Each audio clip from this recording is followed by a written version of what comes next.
बड़े विस्तार से डॉक्टर संबित पात्रा जी ने आपके सामने शराब नीति के बारे में बातें रखी है। देखिए, कुछ दिन पहले मैं देवली में एक कार्यक्रम में गया था। वहां एक महिला मुझे मिली और वो महिला बड़ी उदास थी। उनकी आंखों में आंसू भी थे, कुछ कागज भी थे। तो मैंने उनसे पूछा कि क्या कारण है। बोली कि मेरा बेटा बीमार है, मैं उसका इलाज कराना चाहती हूँ। मेरे पति की कुछ दिन पहले मृत्यु हो गई है। 2 बेटियां हैं, उनकी शादी करनी है और बेटा अकेला कमाने वाला है। लेकिन जब से देवली के अंदर ये शराब का ठेका खुला है, उसको शराब की लत लग गई है और वो शराब बेतहाशा पीने लगा है। और शराब पीते पीते इतना पीने लगा कि अस्पताल पहुंच गया है और मैं उसका इलाज कराऊं। मेरे घर में पैसे नहीं, खाने को कमाने वाला एक ही है, 2 बेटियां, उनकी शादी करनी है। तो हमने कुछ कार्यकर्ताओं को बोला कि भाई आप घर में मदद कीजिए इनकी। और उसके बाद हमने उनकी लड़के की फैक्ट्री मालिक से बात की। मैंने कहा आप उनका नंबर दीजिए और उनसे मैंने जब बात की, मैंने कहा आप ये बताइए मैनेजर साहब, ये बच्चा जब नहीं आता है तो आपको इंटीमेट करना चाहिए।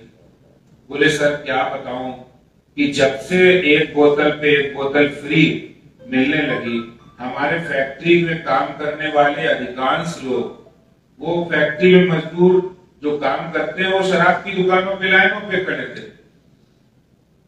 तो बहुत सारे लोगों से जब ये पता लगा कि फैक्ट्रियों में भी ये होने लगा, मुझे बहुत दुख भी हुआ और गुस्सा भी आया।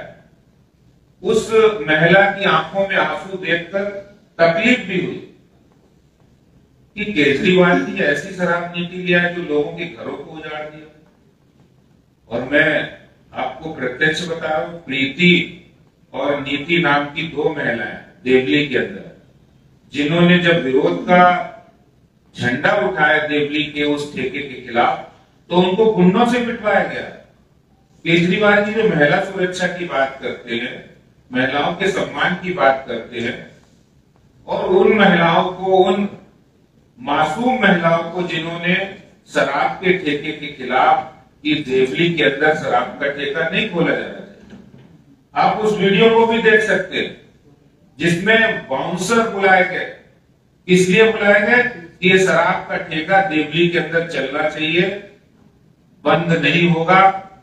और उसकी बंद नहीं होगा। जब महिलाएं आई तो उनको गुंडों से पिटवाने का काम किया।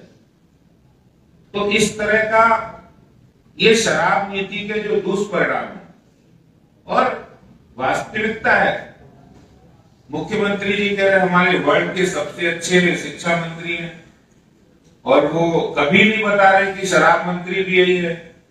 दुनिया के अंदर पहला उदाहरण होगा कि शिक्षा मंत्री भी वही है, शराब मंत्री भी वही है। स्कूल के पास ठेके खोल दिए। तो वास्तव में आज जो पाप केजरीवाल सरकार ने किया है, जहां एक और उन्होंने भ्रष्टाचार किया, भ्रष्टाचार की इंतहा की है, हजारों करोड़ रुपए भ्रष्टाचार किए, जिसका बड़ी अच्छे तरीके से डॉक्टर संबित जी ने बताया आपको। लेकिन सवाल है कि एक भी सवाल का उत्तर नहीं उनके पास है, और उत्तर उसके पास नहीं होता है जिसने गलत काम किया हो। जो देने के लिए आगे नहीं आ सकता वही जिसके पास कोई उत्तर ना हो। कि आपने ड्राई डे की संख्या ठेकेदारों का बढ़ा दिया, कमीशन, उसके लिए नहीं ली किसी से परमिशन, घर परिवारों को खुशियां ली छीन और ड्राई डे की संख्या कर दी 21 से घटा के 3। तो ये सारे सवाल आज भी वैसे ही खड़े हैं। ये यक्ष प्रश्न है और इन सवालों का जवाब तो अरविंद केजरीवाल सरकार को, मनीष सिसोदिया को देने भी होंगे। वो इससे भाग नहीं सकते।